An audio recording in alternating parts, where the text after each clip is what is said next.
Hello and welcome to today's discussion. As you know, the world of financial advising is rapidly changing, and today we're going to talk about some of the things you need to think about as a registered investment advisor. To give credibility to this story, maybe you'd like to hear about it from one of your colleagues. Hi, I'm Jack Reutemann, and I'm a registered investment advisor. For almost 50 years, I've been helping people plan their finances. As you can probably guess, I've seen a lot of changes. When I first started in 1973, we were just stockbrokers. The business was 100% transactional and dominated by captive insurance companies and traditional brokerage firms. Financial planning? The term didn't exist. If you wanted to buy or sell a stock, you called us and we placed the trade for you. That's it. We were looking at a client's financial plan through a very small lens.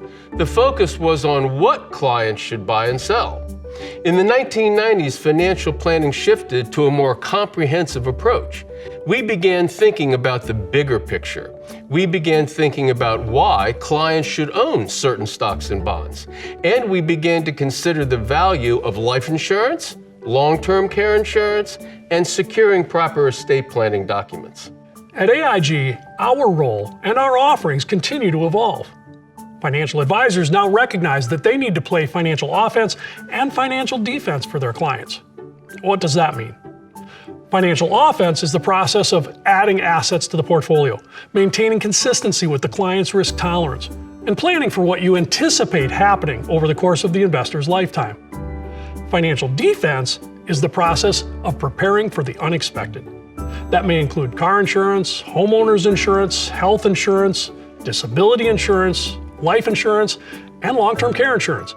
All of these insurance products are designed so that when tragedy strikes, the client doesn't need to access his or her portfolio to pay for the consequences of these tragedies. The insurance pays for the tragic consequences, while the portfolio stays intact. Until these changes came along, my perspective of life insurance had been very traditional. How do we protect the portfolio when someone dies unexpectedly? Then came the realization that as an RIA, I have a fiduciary responsibility, a professional mandate, to discuss the benefits of life insurance as a component of my client's overall strategy. I was comfortable emphasizing the positive aspects of my role, building and growing my clients' financial assets, but not the negative ones like nursing homes and burial planning.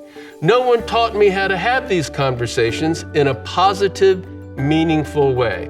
And I have to admit that sometimes I avoided them. Life insurance has continued to evolve in response to these thoughts, breaking new ground and opening new opportunities with additional features and benefits. Now, my financial planning practice is radically different, and that's resulted in an opportunity to change my clients' perceptions of life insurance. It's no longer an expense. It's an asset that complements the entire portfolio. I view these new products as the little-known secret that every RIA should utilize to build strategies for their clients. I can attest to their effectiveness. With guaranteed universal life insurance and its riders, I have worked with over 40 clients to obtain about $40 million in life insurance benefits, totaling about $1.9 million in annual premiums. AIG instituted this revolutionary change, making it possible for people to access their benefits before they die. Let's look at the three components to this strategy. The core is a life insurance policy with guaranteed premiums and guaranteed benefits. If you die, your beneficiaries receive the death benefit. The second component covers chronic illness. The language used is very similar to what triggers long-term care benefits. There are two qualifiers: being cognitively impaired to the extent that you can't safely care for yourself, or being unable to perform any 2 out of the 6 prescribed activities of daily living. I call the third component the longevity benefit. If you meet the rider criteria, you'll receive 10% of your death benefit every year for 10 years. Basically, your benefits are being transferred back to you, even if you're in perfect health. Here's how I explain it. Let's say I'm talking to a successful 50-year-old investor about a policy with a $3 million life insurance benefit. Here's what I'll say. One of three things is going to happen to you as you age. First possibility, a bus hits you and takes your life. Your family receives $3 million, income tax-free. The basic story of life insurance. But what if you're alive after the accident? Of course, it doesn't have to be a bus. It could be any sort of serious health problem. If you meet the rider's criteria, you start to receive the current HIPAA per diem. For example, the 2019 benefit was $370 a day for a total of about $135,050 per year. Historically speaking, the HIPAA per diem amount is likely to increase over time. For your total benefit of $3 million, you would receive benefits for about 22 years if you need care that long. The last possibility, you don't die or get sick. You remain healthy as you age. Let's say you live to your 85. A great birthday present awaits you. AIG will take that $3 million life insurance benefit, divide it by 10, and give you $300,000 per year for the next 10 years, ages 86 to 95. You'll receive your entire life insurance death benefit while you're alive, and you can use that money however you like. There's nothing else like it. A life insurance policy with two riders that actually allow the policyholder to put his or her death benefit into their checking account and spend it any way they want. And remember, it's your fiduciary responsibility to make this information known to your client. Here's how I close my presentation. No matter what happens, somebody gets paid. Whether you die too soon, live too long, or get sick along the way.